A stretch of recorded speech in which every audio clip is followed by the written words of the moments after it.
Yeah. Hi, and welcome to the DeMarcus Minion Show. I'm DeMarcus Minion, and it's been a minute.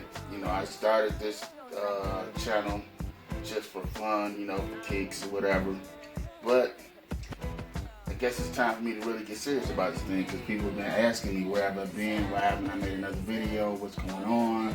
So I guess it's time to make that video. So we're gonna start right now. Let me get my little ball. Y'all know about my ball if I paid attention to channels. Besides this one that I do. I like sitting on my ball. It makes me short on the camera, but I don't really care about that.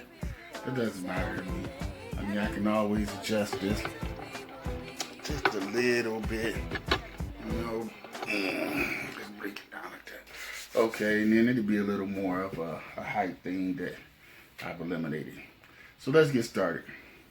So, in the times I've been going, I've been thinking of stuff that I could do on this channel to make it interesting, to make people want to watch and learn and listen and pay attention to the things I say. But I come to find out that with people having their own opinions on things and how they feel about certain things, it's best just to do what I feel that is dear to me and then let people chime in on it in their own special way.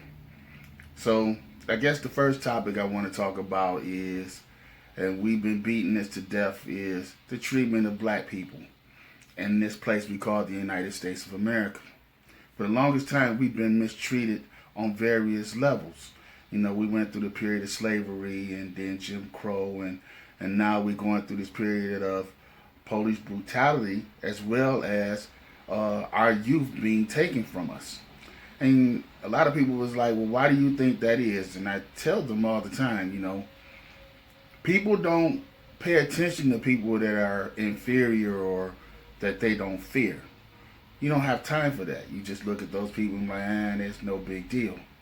But when you're dealing with people that you feel is superior to you in some aspect, whether it's physically, mentally, socially, or financially, people feel threatened.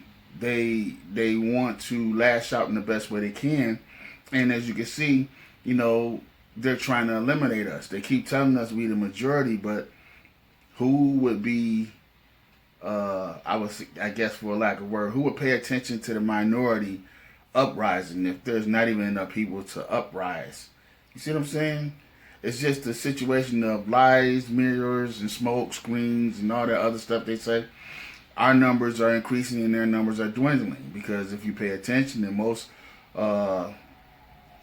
households that are not of color, they focus on more of their careers and stuff like that and have their kids later in life. And some of them get to the point where they're too old to have them or too old to really care about having them, and they don't.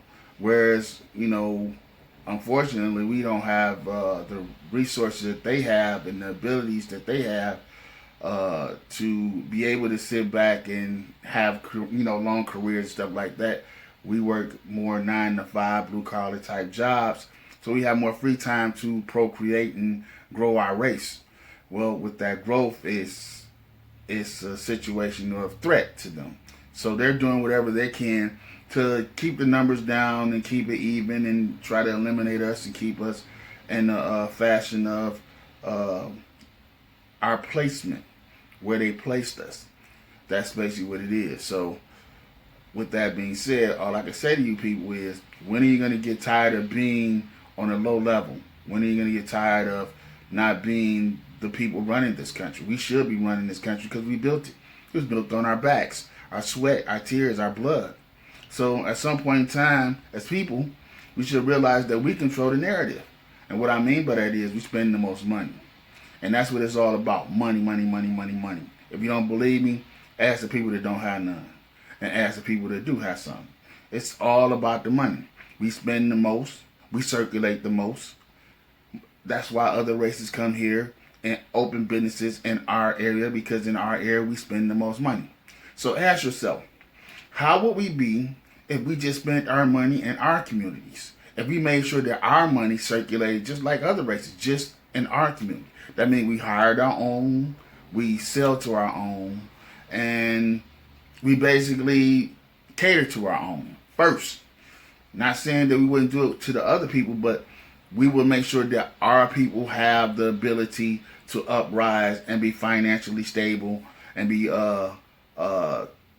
and as citizens, upstanding citizens, based on the ability to live in the suburbs and have a comfortable life.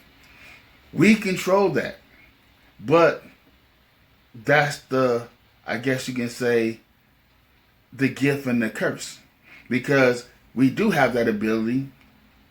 People prey on us, and even our own, just for a financial gain.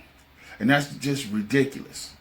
I think that at some point we need to understand that if we can't do it here, why not go back to Africa? They keep trying to make us believe that Africa is very poor, but yet still, if Africa cut us off from all their resources, the United States would fold. We get gold, we get the stuff that makes the cell phones, we get all the stuff that they need comes from Africa. If you do your research, you will find out that they have the most resources of any continent. So us, China, all these superpowers, Russia, we all depend on Africa. So what if we all just decided that, you know what, we're just going to take all the money that we have, we're going to invest in gold, and then we're going to go back to our country and make gold the primary financial way of buying things. Do you think places like America or China or Russia could coexist with us? No, we would be the superpower. We would be the one controlling the narrative. But too many people are afraid. They want to stay here. They're comfortable. You know what I'm saying? That's just, I guess, the nature of black people. Wherever we're comfortable, we're fine. And I'm not fine. I mean, my whole stand on this is at some point in time to make enough money to where I can move from here. I would rather stay in a country where I was born and raised through ancestry than the one that I was born and raised in through slavery. You know, you don't own nothing here. You can't own nothing here. People say they own businesses, but you don't. You don't pay your taxes, they take your business. You say you own a house. No, you don't. You don't pay your taxes, they take it. You say you own your car. Well, you can own that outright. But if you don't pay your registration and stuff like that, you can't use it. So in this place that we call home, we can't own anything. Everything we buy is predicated on coexisting in this place. And that's ridiculous. A person should be able to own his house, should be able to own his car, should be able to own his business outright. Shouldn't be taxed. Taxes are not even mandatory like they tell us. You know, that's why the rich stay rich, because they understand the tax game, which means that basically that you really don't have to pay taxes. It's voluntary. And they just recently said that in the House of Representatives, I heard just recently, or Congress, one of them I just heard, recently about. So if it's voluntary, why is they making it mandatory and want to lock us up? That's because we are corporations and we don't know it. Corporations have to pay. If you study taxes, taxes tell you all corporations have to pay. But since, Trump got in there, he made it that corporations that make large sums of money don't have to pay. So that goes to show you right there what our nation thinks of us. We're just an easy slave trade that keep giving and giving and giving. So I'm not going to make this too long. I just wanted to stop in and say something and put a video out because people was asking me. And, I'll probably be doing more of these on many topics that I faced, that I faced today and that we'll face tomorrow and that we faced before. I'm going to get better at this the more I do it. So just bear with me. If you have any questions, leave your questions in the comments and stuff like that. Please like, please subscribe, and hit the bell. And I hope that you become one of the people that I can depend on as far as giving input and also receiving input from you. So this has been the DeMarcus Minion Show, and I would like to thank you for being a part of this. Look for my next video coming up soon. Thank you.